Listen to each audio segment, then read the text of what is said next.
Yeah, so it certainly is continuing to grind. And I think the last time we were on, I was talking about how you were likely going to push just above 4,000 on the S&P. And we're about, we're basically just north of 4,100 or so. And you can see here on the charts anyways, that we've now kind of come right up to this upper trend line. And I do think we still pull back off of this area. So I'm still kind of in that mode. You can see this wedge pattern is getting thinner and thinner and tighter. And at some point, I do think we break below that wedge pattern, and you will see a bigger sell-off. And that's kind of your trigger. For those of you guys that are watching out there for a bigger move down, watch for this lower trend line here to break. If price gets below there, you should see kind of a little bit of a vacuum pocket where the markets really start to move lower. So I'm still in that camp that we should see a rollover, but the light volume, the optimism over reopening is certainly keeping things floating for now. So I think it's going to create some good volatility. Volatility on the VIX has really declined recently. We saw Netflix miss on earnings, as you could say that they really pulled forward a lot of their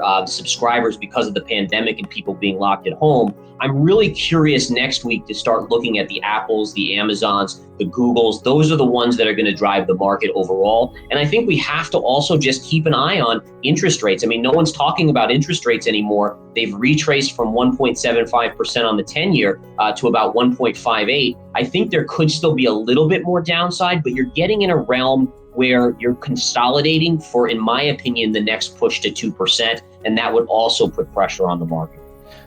Yeah, what's interesting is the fact that analysts are suspecting that a lot of these are already priced in. I'm just reading this report from CNBC this morning. 67 out of the S&P 500 companies have already reported earnings, and of those, 67 of those that have reported already have already beat their earnings estimates, and it's done nothing to boost their prices, their stock prices. Yeah. As we see today, the S&P 500 right now, as we're speaking, is actually down about 40 basis points. So, you can expect a positive earnings season, but for some reason, the stocks are just not reflecting that.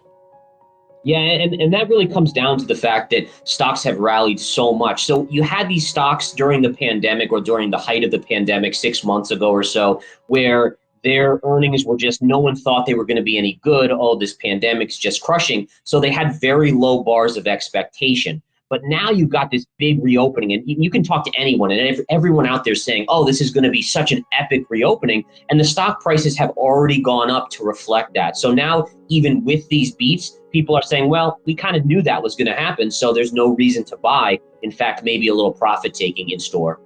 What would need to hit the markets to really surprise equity investors to the upside?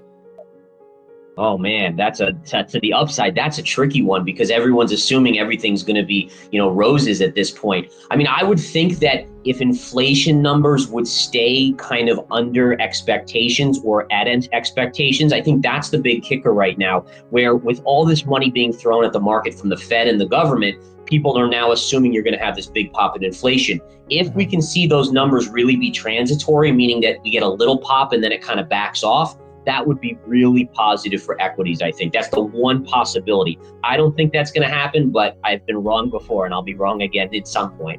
I remember having this discussion last year with a couple of my investor buddies, and last year the whole theme was monetary stimulus really driving the markets. Well, you can argue whether or not that's had any impact in the markets, but it seemed like quantitative easing back then in 2020 had a lot more significant impact on investor psyche than it does today. There's only so much, first of all, rates are already near zero. There's only so much they can do with the Fed funds rate. And then we've already seen unprecedented monetary stimulus. How much more can they print to excite the markets? Yeah, and then that's a rhetorical question, by the way.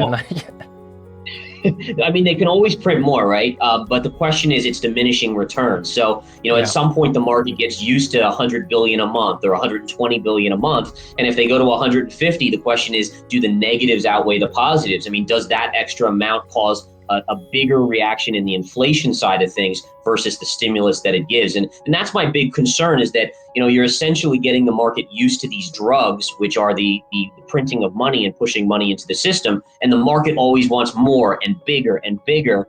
And at some point, you can't go bigger forever when inflation starts rearing its ugly head. One thing that's tied to inflation expectations, at least, is the 10-year yield, or nominal yields for bonds.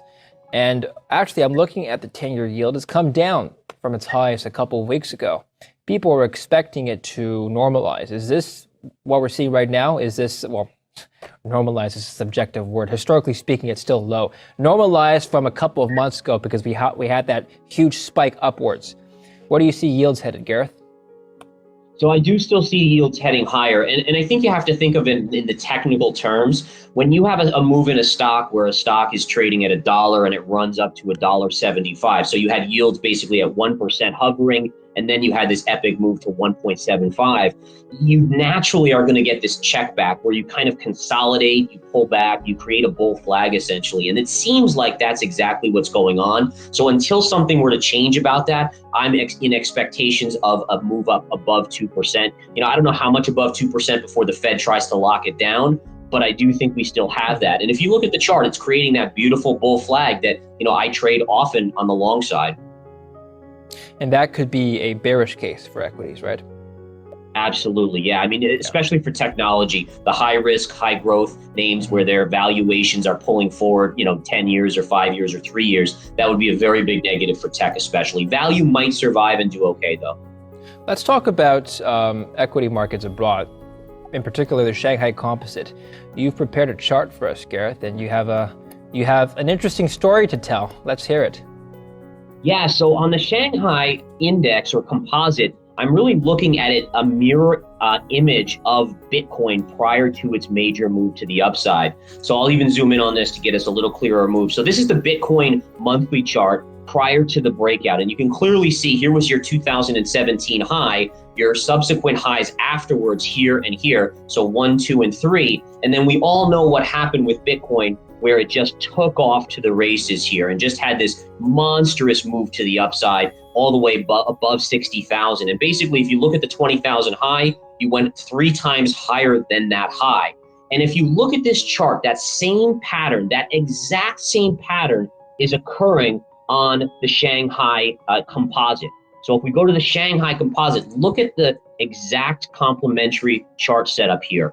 The perfect thing, 1, 2, 3. And so in my mind, I was saying, you know what, these are very similar in many ways, not just their charts. So the idea here for me, I was saying, okay, well, what are other similarities? Well, Bitcoin's relatively a new market in many ways, and so is the Shanghai composite. So they're both a little bit more on the speculative side. They're both something that you don't have a lot of money invested in, especially prior to the breakout.